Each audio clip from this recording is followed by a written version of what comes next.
दोस्तों, जैसे कि आप लोगों को पता है कि पावर स्टार पवन सिंह का हर हर गंगे फिल्म का बहुत ज़्यादा क्रेज बना हुआ है और पावर स्टार पवन सिंह का हर हर गंगे का एक नया पोस्टर को रिलीज किया गया है दोस्तों।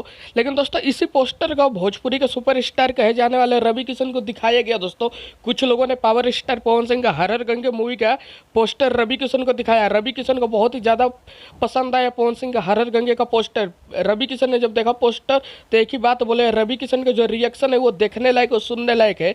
जी हाँ दोस्तों, रवि किशन बोलते हैं कि जब पोस्टर इतना ज़्यादा खतरनाक है तो फिल्म कितना ज़्यादा खतरनाक होगा। और रवि किशन को सबसे ज़्यादा पवन सिंह का लुक बहुत ज़्यादा पसंद आया। रवि किशन ने बोला कि लुक जब इतना खतरनाक है तो पवन सिंह जो है एक्टिंग बहुत अच्छा किया होगा और मुझे खुशी है कि ये पहली फिल्म है पैन इंडिया रिलीज होने वाली। और रवि किशन ने एक और बात बोला कि ये फिल्म अगर पैन इंडिया में चल जाती है तो 50 करोड़ रुपए आसानी से कमा लेगी 2 दिन के अंदर। तो दोस्तों, हमारे भोजपुरी के रवि किशन ने बहुत ही ज़्यादा हिम्मत देने वाला बयान दिया है पवन सिंह के हर हर गंगे मूवी के लिए। तो आप लोग एक बार ताली बजा दो, कमेंट कर दो।